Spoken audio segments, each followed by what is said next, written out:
생명의 빛, 그 빛 가운데 걸어가는 인생의 여정이 되기를 예수님의 이름으로 축복합니다. 우리 주님께서 우리에게 믿게 하려고 주시는 일들이 우리의 삶 가운데 가득 나타나게 될 줄로 믿습니다. 세상을 살다 보면, 인생의 여정을 가다 보면 별일 다 만납니다.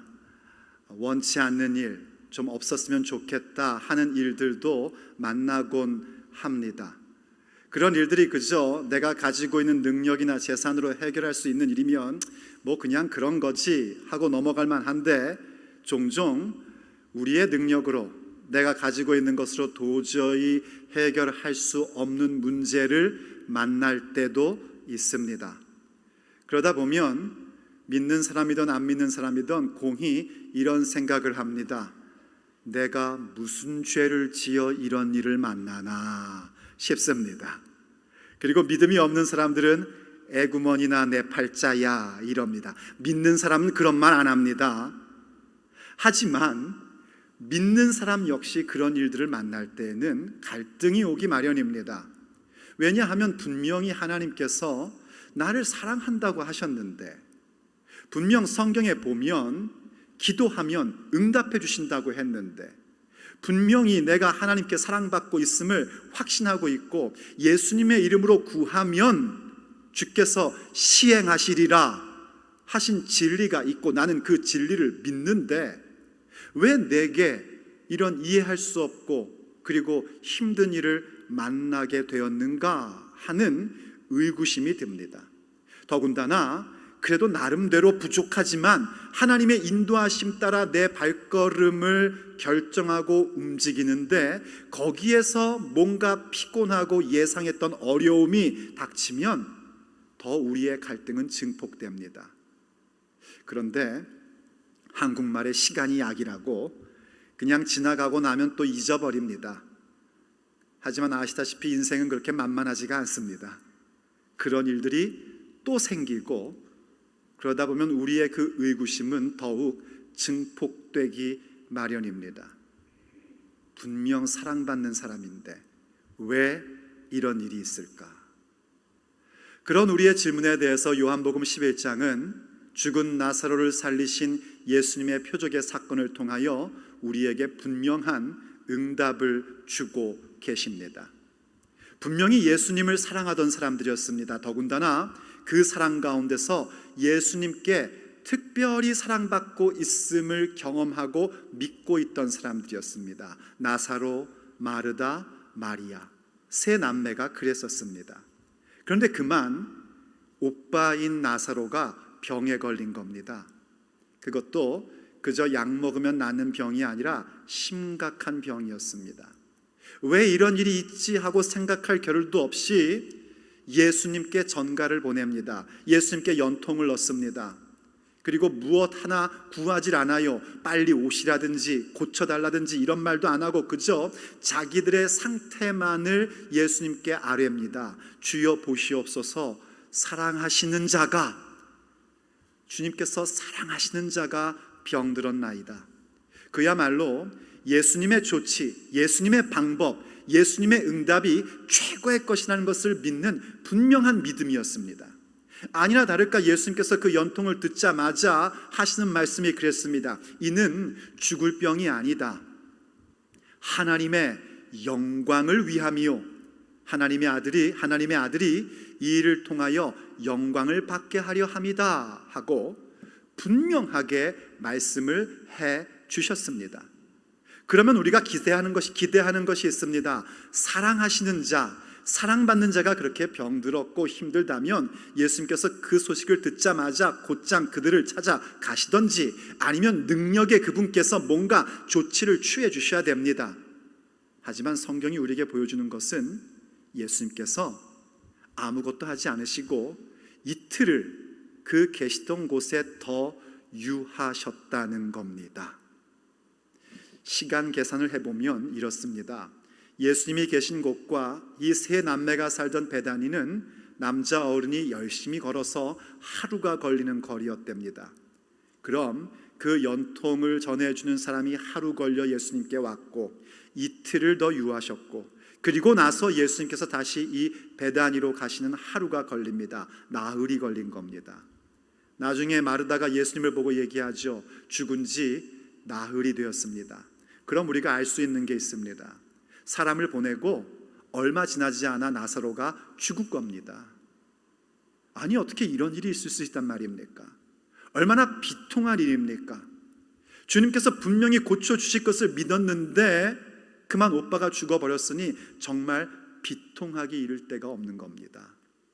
어쩌면 예수님께 좀 서운한 마음도 있었을 것 같습니다. 나중에 보니까 주께서 계셨더라면 우리 오빠가 죽지 않았을 텐데요 하는 말을 하는 것 보면 좀 서운함도 있었을 것 같습니다.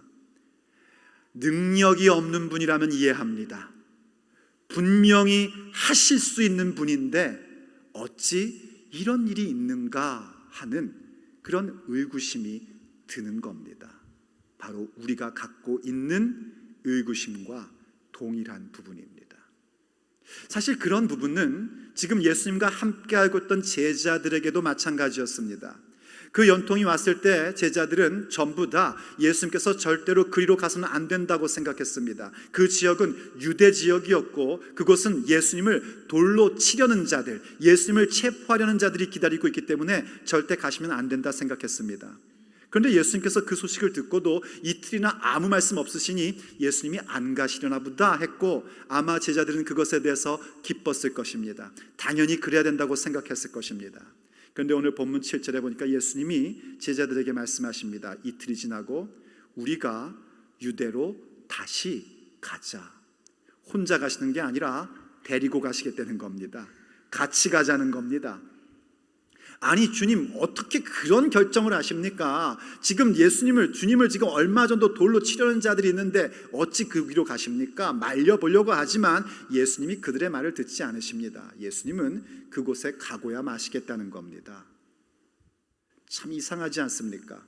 요한복음 4장 보면 예수님께서 왕의 신하의 아들을 고쳐주실 때에 말씀으로만 고쳐주셨습니다. 직접 안 가시고 네 아들이 나았다 하는 그 순간 그 아들이 나음을 입었습니다. 아니 그렇게 하시면 될 거 아닙니까? 굳이 그 위험한 장소로 우리까지 끌고 가셔야 되겠습니까? 하고 묻는 겁니다. 꼭 우리들의 삶과 같지 않습니까?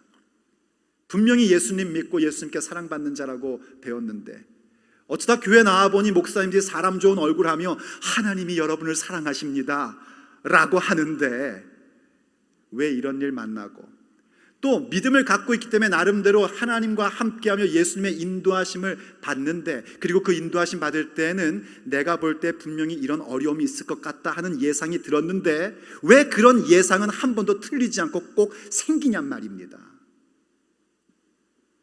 그런 우리에게 주님께서 오늘 본문 15절을 통하여 이렇게 말씀하십니다. 본문 15절을 봅니다. 내가 거기 있지 아니한 것을 너희를 위하여 기뻐하노니 이는 너희로 믿게 하려 함이라. 그러나 그에게로 가자 하셨답니다. 예수님께서 나사로가 병들고 죽은 현장에 계시지 않은 것을 기뻐하신답니다. 여러분 오해하지 마십시오. 나사로가 병들고 죽은 것을 기뻐하신다는 얘기가 아닙니다. 예수님께서 우리가 믿음의 여정, 육체의 날들을 살며 어려운 일 만나는 것 절대로 기뻐하시지 않습니다. 예수님께서 인도하신 대로 따라가다가 뭔가 욕을 먹고 힘든 일 당하는 것 예수님께서 그런 거 기뻐하지 않으십니다. 예수님께서 그럼에도 불구하고 그곳에 계시지 않은 것을 기뻐하셨다는 이유는 다름 아니라 이 제자들로 하여금 믿게 하려 하심이 있으셨기에 그 일을 기뻐하셨다는 겁니다. 그들이 도무지 이해할 수 없는 사건, 도무지 이해할 수 없는 그 인도하심 속에서 예수님은 무엇을 계획하고 계셨냐면 그들로 하여금 믿게 하려 하시는 그 놀라운 사건을 계획하고 계셨습니다. 사실 제자들은 믿고 있는 사람이었습니다. 그렇게 예수님을 따랐고 예수님의 제자로서 예수님을 따라다녔던 겁니다. 하지만 아직은 요한복음이 우리에게 얘기하고 있는 믿음, 곧 예수님께서 주시고 싶은 믿음까지는 성숙되지 못했었습니다. 그 믿음은 예수님께서 하나님의 아들 곧 하나님이시고 그리스도를 믿는 믿음입니다. 그리고 그 이름을 힘입으면 생명을 얻는 그 믿음에 대해서 그들은 아직 성숙되지 못하고 있었습니다. 그래서 예수님께서 그들을 이끌어 가셔서 마침내 그 믿음으로 집어넣어 주시려고 그들이 이해할 수 없는 그 길을 택하시고 함께 가자 하신 겁니다. 그야말로 믿게 하려 하심이었습니다. 우리도 그것이 필요합니다. 믿게 하려 하심의 그 은총이 우리 가운데 있어야 합니다. 믿음이란 건 참 신비롭습니다. 믿음은 분명 내가 믿는 것입니다. 내가 영접하는 것이고 내가 선택하고 결정하는 것입니다. 그런데 참 놀랍죠. 지나고 나면 하나님께서 나로 하여금 믿게 하여 주셨습니다. 그래서 그 믿게 하여 주시는 은총이 우리 가운데 있어야 합니다. 그때 그 믿음은 막연한 믿음이 아니라 확실한 믿음, 성숙한 믿음입니다. 믿게 하려 함이라. 과연 주님께서 우리에게 주시고 싶어 하시는 그 믿음, 그 성숙한 믿음은 무엇을 말하는 것이겠습니까? 오늘 본문을 통해서 우리가 함께 들어야 할 주님의 메시지입니다. 첫째, 그 믿음은 빛 가운데 걷는 여정입니다.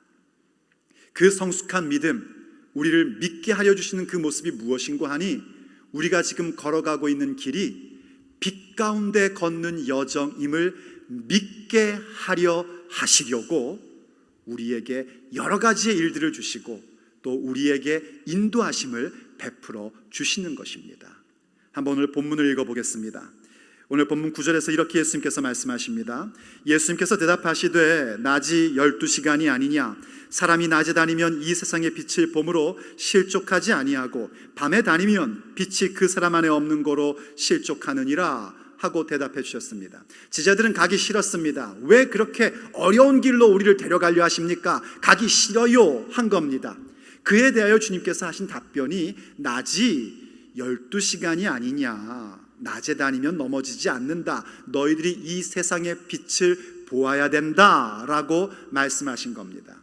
낮이 12시간이다 하는 얘기는요, 이 성경시대 사람들이 갖고 있던 낮의 시간에 대한 개념이었습니다. 그들은 낮이 그냥 12시간이다 라고 그렇게 생각을 했었습니다. 하지만 예수님께서요, 그렇게 낮 시간이 12시간인 것을 알려주려고 하신 말씀은 아닙니다. 지금 주님께서 하신 말씀은 뭐냐면 그 낮 동안에 보아야 할 세상의 빛을 너희들이 보아야 한다는 겁니다.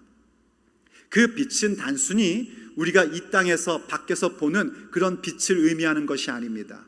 왜냐하면 그 뒤에 10절에 얘기하기를 사람이 밤에 다니면 빛을 보지 못한다 이렇게 말씀을 하지 않으셨고, 밤에 다니면 그 빛이 그 사람 안에 있지 아니하느니라 하고 말씀하셨습니다.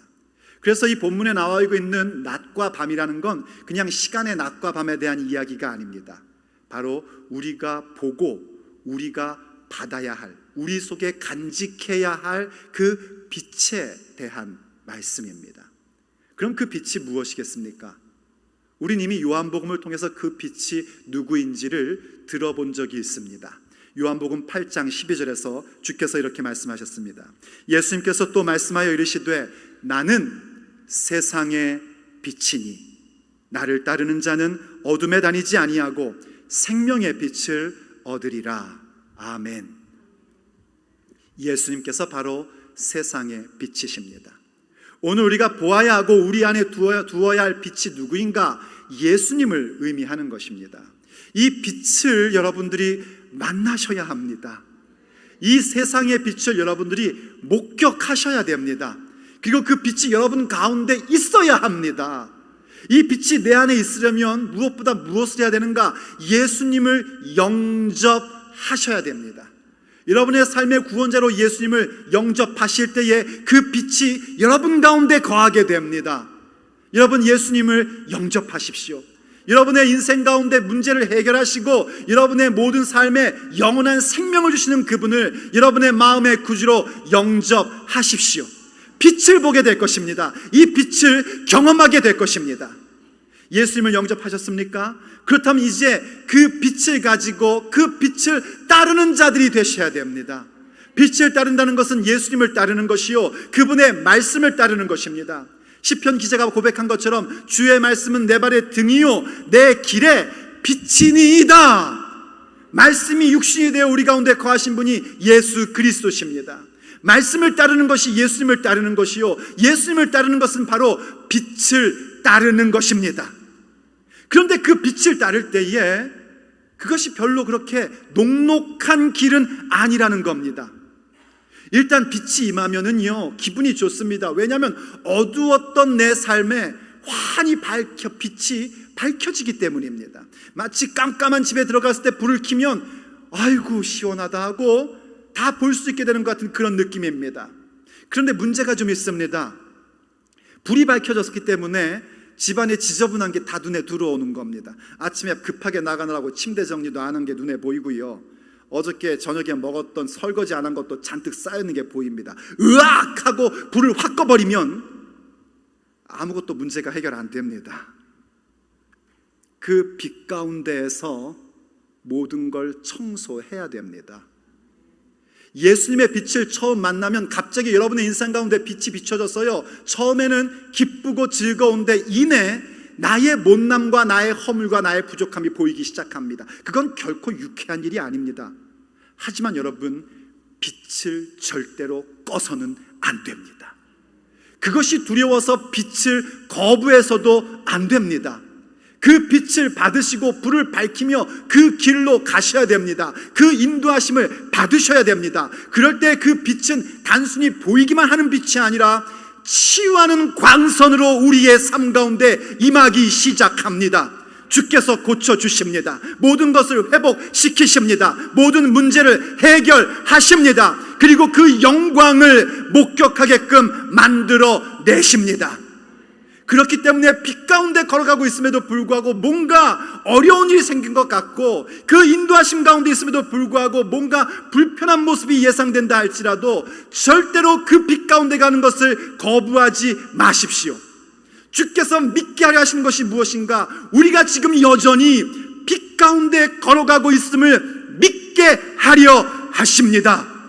그 은총이 있을 때에 우리의 삶에 주님의 응답이 나타납니다. 주님의 영광을 목격하는 사건이 일어나게 되는 것입니다. 그때 우리에게 자연스럽게 오는 것이 있습니다.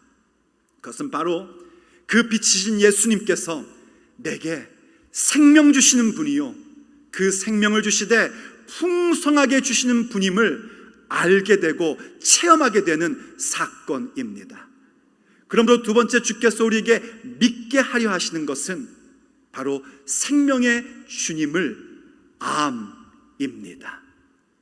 생명의 주님을 아는 것, 그것이 바로 주께서 우리에게 주시고 싶으신 믿음이요, 그것을 믿게 하시려고 우리의 삶에 여러 가지 일들을 베풀어 주시고 그 가운데 함께하고 계신 것입니다.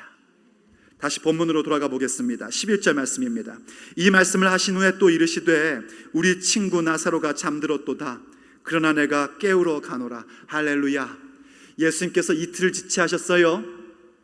마치 예수님께서 나사로를 잊은 것 같아요? 아닙니다. 예수님 결코 나사로 잊으신 적 없으십니다. 주님의 시간이 되매, 예수님의 타이밍이 되매 주께서 일하시기 시작하십니다. 예수님께서 때로는 우리에게 주시는 응답에 대하여 지체하는 것처럼 우리가 느껴질 때가 있습니다. 우리 같으면 지금 당장 뭔가 보여주셨으면 좋겠는데 영적인 응답을 받은 후에 현실적 응답으로 갈 때까지 그 시간의 간격이 있을 때가 있습니다. 그래서 우린 착각합니다. 주님이 나를 잊으셨나? 아니요. 우리 예수님은 우리를 한 번도 잊으신 적이 없으십니다. 심지어는 우리가 가끔 예수님 잊어버릴 때도 예수님은 우리 안 잊어버리십니다. 더군다나 그런 우리에게 뭐라고 하신 줄 아십니까? 우리 친구 나사로, 우리 보러 친구라고 해주십니다. 이때 친구라는 얘기는 뭐냐면 친밀감을 표현하시는 겁니다. 굉장히 깊고 친밀한 관계 속에 있는 우리라고 그렇게 말씀해 주시는 거예요. 그것은 예수님의 친구뿐만이 아니라 예수님의 제자들의 친구이기도 합니다. 바로 우리들이 그렇게 서로 친밀한 관계 속에 있을 수 있다는 겁니다. 우리 친구 나사로가 잠들었다 말씀하시는데, 고대 사회 성경시대에 잠들었다는 표현은 우리 한국 사람도 그런 말 하죠. 이 잠들었다는 말이 두 가지의 미닝이 있지 않습니까? 하나는 진짜 그냥 문자 그대로 잠든 것, 또 하나는 죽은 것. 이 유대인들도 똑같이 그렇게 사용했었습니다. 그런데 제자들은 어떻게 이것을 생각하고 싶었냐면 그저 병든 것으로 듣고 싶었던 겁니다. 그래서 그들이 이렇게 대답을 하죠. 12절, 제자들이 이르되 주여 잠들었으면 낫겠나이다. 병들었다는 소식 들었었고 잠들었다면 이제 곧 괜찮아지겠지요 한 겁니다. 그래서 요한복음이 그들이 어떻게 오해하고 있는지를 분명하게 설명해 줍니다. 13절, 예수님은 그의 죽음을 가리켜 말씀하신 것이나 그들은 잠들어 쉬는 것을 가리켜 말씀하신 줄 생각하는지라. 이에 예수님께서 밝히 이르시되 나사로가 죽었느니라. 나사로는 죽었습니다. 들은 소식은 병들었다는 소식만 들었는데 예수님은 이미 알고 계셨던 겁니다. 그가 죽었다는 겁니다. 그래서 깨우러 가자는 건 뭐냐면 그를 살리러 가자는 것입니다. 그를 다시 살리겠다라는 예수님의 뜻을 표현하신 겁니다. 하지만 그 자리는 유대인들이 기다리는 위험한 자리요, 예수님은 그 길로 가기 위하여 목숨을 내놓으셔야 됐고, 아니 실제로 예수님의 계획은 그 길을 가시며 이제 당신 자신을 십자가에 내어주시려는 계획을 가지고 계셨습니다. 그야말로 예수님은 문자적으로 친구를 위하여 자기 목숨을 주는 최고의 사랑을 보여주신 겁니다. 그리고 그 목숨을 누구에게도 주셨는가? 우리에게도 주셨습니다. 우리를 살리시려고, 우리의 삶을 회복시키시고 우리를 하나님의 자녀로 만들어주시고자 자신의 생명을 내어주셨습니다. 그리고 생명을 주실 뿐만이 아니라 그 십자가와 부활의 영광을 보여주심으로 우리가 생명 얻을 수 있음을 나타내 보여주셨습니다. 주께서 지금 가시려는 그 길은 어떤 길인가? 친구를 위하여 자기의 목숨을 주실 뿐만이 아니라 부활의 영광을 주심으로 말미암아 그분이 바로 생명이며 부활이심을 나타내시려 함이었습니다.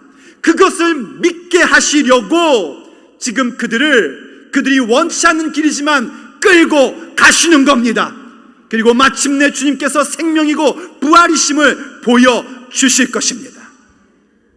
예수님께서 일찍이 이렇게 말씀하셨습니다. 요한복음 5장 24절, 내가 진실로 진실로 너희에게 이르노니 내 말을 듣고 또 나 보내신 이를 믿는 자는 영생을 얻었고 심판에 이르지 아니하나니 사망에서 생명으로 옮겼느니라.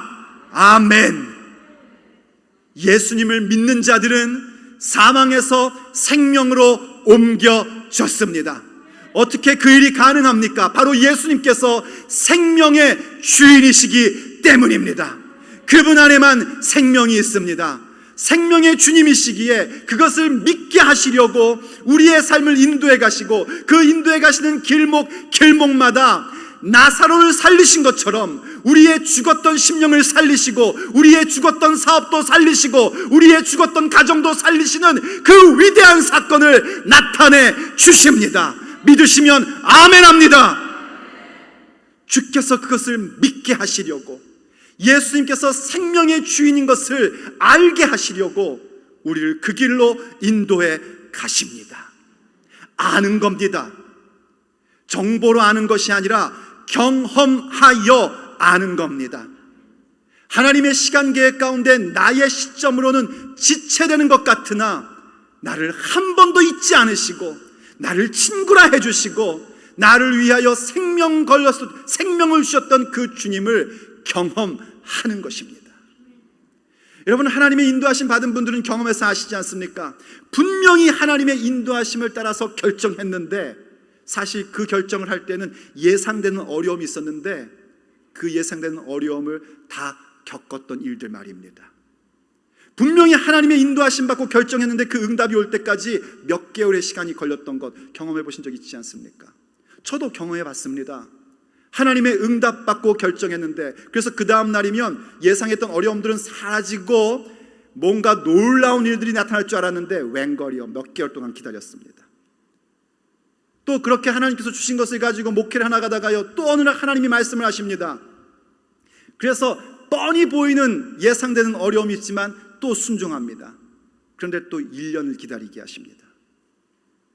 또 그 다음에는 2년을 기다리게 하셨습니다.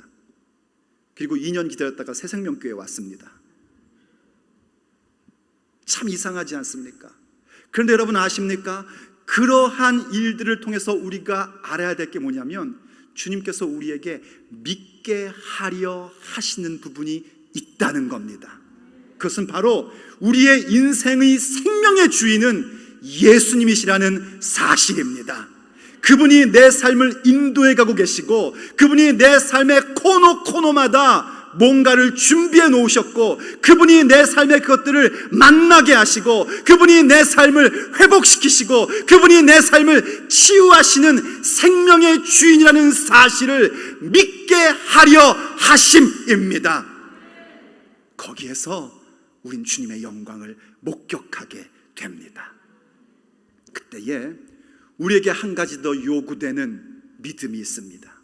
아니, 우리에게 그것을 믿게 하려 하시는 또 하나의 부분들이 나타납니다. 그것은 바로 그 세상에 비치신 예수님의 빛 가운데에 생명의 주를 알며 살아가는 그 삶을 내가 목숨 걸고라도 가야 한다는 사실입니다. 그러므로 세 번째, 주께서 우리에게 주시고 싶어 하시는 믿음은 죽기를 각오하는 마음입니다. 죽기를 각오해 보십시오. 세상 사람들도 그런 말 합디다. 죽기를 각오하면 된답니다. 하지만 그들은 죽기를 각오하면 사실은 결국은 죽는 겁니다. 하지만 예수 그리스도 안에서 예수님을 위하여 죽기를 각오하면 반드시 삽니다. 그것이 이른바 역설의 진리입니다. 예수님 안에서 예수님을 위하여 죽기로 결정하면 반드시 삽니다. 예수님을 위해서 아래 있고자 하면 반드시 위에 있게끔 됩니다. 그것이 바로 주님께서 주시는 역설의 진리입니다. 왜 이것을 믿게 하려 하셨는가? 우리가 본문을 통해서 발견합니다. 15절과 16절을 다시 한번 읽겠습니다. 예수님께서 말씀하시기를 내가 거기 있지 아니한 것을 너희를 위하여 기뻐하노니 이는 너희로 믿게 하려 함이라. 믿게 하려 함이라. 여러분 가운데 이 은총 함께 하기를 예수님의 이름으로 축복합니다. 그러나 그에게로 가자. 원치 않지만 그 길로 우리를 인도하십니다. 그러자 16절, 디두모란 뜻은 쌍둥이라는 의미입니다. 디두모라고도 하는 도마가 다른 제자들에게 말하되 우리도 주와 함께 죽으러 가자 합니다. 지금 이 도마는요, 아마도 예수님께서 지금 유대로 가는 것이 자기 생명을 내어주시려고 가시는 것이다 하는 그런 어떤 의도를 눈치챈 것일 수도 있습니다.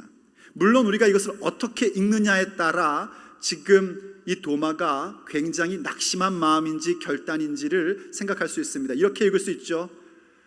우리도 주와 함께 죽으러 가자. 이렇게 읽을 수도 있고, 또 혹은 우리도 주와 함께 죽으러 가자. 이렇게도 읽을 수 있습니다. 도마의 마음이 어떠한 것인지는 사실은 잘 모르겠습니다. 하지만 이 문장 자체는 참입니다. 우리도 주와 함께 죽으러 가야 합니다. 왜냐하면 그것이 생명의 길이요 영광의 길이기 때문입니다. 사실 도마를 비롯한 예수님의 제자들은요, 마음에 결단한 바가 있었습니다. 예수님이 죽는 자리에 가시더라도 끝까지 예수님과 함께 하겠다는 결단이 있었습니다. 그런 마음이 있었습니다. 그래서 예수님도 계속하여 그들에게 권면하신 것입니다. 일어나라, 함께 가자, 같이 가자, 계속해서 그들에게 권면하신 거예요. 하지만 겟세마네 동산에서 예수님이 체포하시는 그 결정적인 순간에는 이들은 아직 이 믿게 하려 하시는 그 은총에 들어가지 못해서 예수님을 다 버리고 도망가고 맙니다. 하지만 여러분 아십니까? 믿게 하려 하시는 주님의 은총이 그들에게 계속해서 임했습니다. 부활하신 예수님께서 그 제자들을 찾아가셨습니다. 그리고 그들에게 부탁하셨습니다. 성령님이 임할 때까지 예루살렘 떠나지 말아라. 그들은 예수님이 가르쳐 주신 방법대로 성령님이 임하실 때까지 기다렸습니다. 그리고 약속하신 대로 성령이 그들 가운데 임하게 되었고, 성령이 임하니 주께서 주시고 싶어 하셨던 믿게 하려 하심의 은총이 그들 가운데 넘치도록 임하게 되었습니다. 그리고 나서 그들은 주님을 위해서, 복음을 위해서, 하나님 나라를 위해서 자기의 생명을 내놓는 사람들이 된 것입니다. 주께서 바로 이 믿음을 우리에게 주시고 싶어 하십니다. 일찍이 마가복음에서도 말씀하셨죠. 무리와 제자들을 불러 이르시되 누구든지 나를 따라오려거든 자기를 부인하고 자기 십자가를 지고 나를 따를 것이니라. 우리가 지난 시간에도 보았던 말씀입니다. 맞습니다. 누구든지 예수님 따르려면 나를 부인하고 내 십자가 지고 예수님 따라야 됩니다. 그런데 거기에 필요한 것이 뭔가 35절에서 이렇게 말씀하십니다. 누구든지 자기 목숨을 구원하고자 하면 잃을 것이요, 누구든지 나와 복음을 위하여 자기 목숨을 잃으면 구원하리라. 할렐루야. 예수님과 복음을 위하여 죽기를 각오해 보십시오. 기적이 일어납니다. 주님의 표적과 기사가 우리의 삶 가운데 나타나게 되어 있습니다. 왜냐하면 우리는 주님과 함께 우리의 인생의 여정을 걷고 있기 때문입니다. 그 빛 가운데 걷고 있기 때문입니다. 내가 이해할 수 없는 일들을 만나고 있고, 주님의 인도하심이 뭔가 내 눈점에, 내 시각에서는 어렵고 힘든 것 같이 보일지라도 반드시 생명의 주인임을 나타내 보여주시는 사건이 우리 가운데 나타나고야 말 것입니다. 믿게 하려 함이라. 그 은총을 구하십시오. 무엇이 여러분을 힘들게 하고 있습니까? 기도하고 하나님께 사랑받는 자인 거 믿고 있는데, 분명히 하나님께 응답받고 움직였는데, 무엇이 여러분을 고달프게 하고 어떤 예상했던 어려움들을 만나고 있습니까? 잊지 마십시오. 여러분은 지금 빛 가운데 걷고 있습니다. 넘어질 이유가 없습니다. 생명의 주님을 경험할 것입니다. 그분이 회복시키시고 고치시고 세우실 것입니다. 우리의 육체의 날들 가운데에 그분의 영광을 목격하게끔 하실 것입니다. 그러므로 죽기까지 주님을 따르기로 결정하십시오. 믿게 하려 하시는 그 믿음이 우리 가운데 임하게 될 것입니다. 기도하시겠습니다. 아버지 하나님, 주의 말씀을 깨닫게 해주시고 우리의 연약한 믿음, 막연한 믿음을 부수어뜨리시며 그 굳건한 믿음, 큰 믿음 가운데 거하게 해주시니 감사드립니다. 과연 주께서 믿게 하려 하셨기에 우리가 그 믿음을 갖게 되었습니다. 그러므로 아버지, 죽기까지 주님 따르기로 결정합니다. 그 믿음 우리에게 더하여 주시옵소서. 우리의 삶에 이해할 수 없는 일들을 만나고 주님의 인도하심 가운데 뻔히 예상됐던 그런 어려움을 만난다 할지라도 우리가 잊지 않을 것입니다. 우리는 바로 주님의 빛 가운데에 이 길을 걷고 있습니다. 우린 분명히 그 길 가운데 생명의 주님을 경험할 것입니다. 주님을 더욱더 알게 될 것입니다. 그러므로 죽기를 각오하는 마음으로 그 빛을 따르렵니다. 이 믿음 우리에게 더하여 주시옵소서. 그래서 우리의 삶에 회복의 역사가 일어나게 하여 주옵소서. 우리의 육체 가운데 치유의 역사가 일어나게 하여 주옵소서. 우리의 육체의 날들 가운데 나사로를 살리신 것 같이 우리의 삶의 모든 것들을 살리시는 그 기적과 표적을 경험케 하여 주옵소서. 주님의 영광을 목격하게 하여 주시옵소서. 그리고 마침내 그날 그곳에서 영원한 하나님의 영광을 목격하는 우리 모두가 되게 하여 주옵소서. 우리 주 예수 그리스도의 이름으로 간절히 기도 올립니다. 아멘.